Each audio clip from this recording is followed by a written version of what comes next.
ఈరోజు మే 20వ తారీఖు ఇద్దరు గొప్ప వ్యక్తులకు సంబంధించిన రోజు. ఒకరేమో స్వర్గీయ టంగుటూరి ప్రకాశం పంతులు గారు, రెండవ వారు స్వర్గీయ కాసు బ్రహ్మానందరెడ్డి గారు.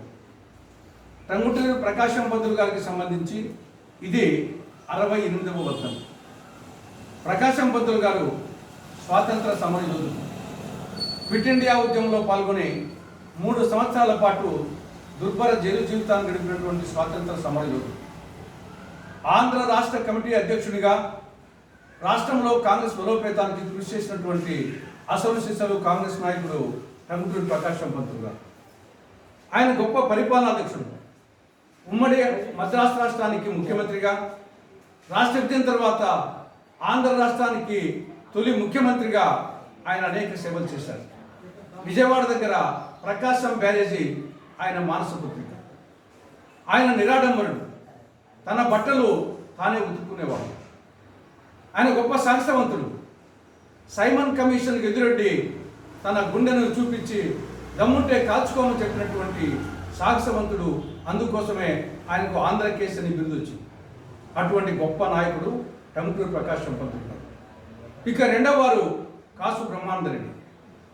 కాసు బ్రహ్మానందరెడ్డి గారు ఏఐసిసి అధ్యక్షునిగా కాంగ్రెస్ బలోపేతం కోసం కృషి చేసినటువంటి అసలు సిసలు కాంగ్రెస్ నాయకుడు. రాష్ట్ర మంత్రిగా, రాష్ట్ర ముఖ్యమంత్రిగా, కేంద్ర మంత్రిగా, గవర్నర్గా అనేక పదవులు ఆయన అలంకరించారు. పదవులకే వన్నె తెచ్చారు. ఒక విధంగా చెప్పాలంటే ఆయన బీసీల దేవుడు. 1970లోనే ఆయన ముఖ్యమంత్రిగా ఉన్నప్పుడే బీసీలకు విద్యా ఉద్యోగాలలో 25% రిజర్వేషన్ కల్పించాడు. తత్పర్యవసానంగా కొన్ని లక్షల మంది బీసీలు ఉన్నత చదువులు చదివి ఉన్నత ఉద్యోగాలు పొంది ఉన్నత జీవన ప్రమాణాలతో జీవిస్తున్నారు. ఈరోజు తెలుగుదేశం పార్టీ మాది బీసీల పార్టీ అని చెప్పేసి సంఘాలు గుద్దుకుంటా ఉంది. తెలుగుదేశం పార్టీ పుట్టక ముందే, తెలుగుదేశం పార్టీ పుట్టింది 1982 మార్చి 29.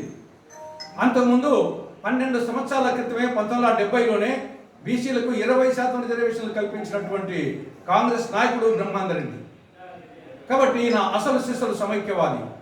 కాబట్టి వీళ్ళిద్దరు కూడా గొప్ప వ్యక్తులు. వారి జీవితం ప్రతి ఆంధ్రునికి, ప్రతి భారతీయునికి, ప్రతి కాంగ్రెస్ వారికి ఆదర్శం, అనుసరణీయం, మార్గదర్శకం, స్ఫూర్తిదాయకం.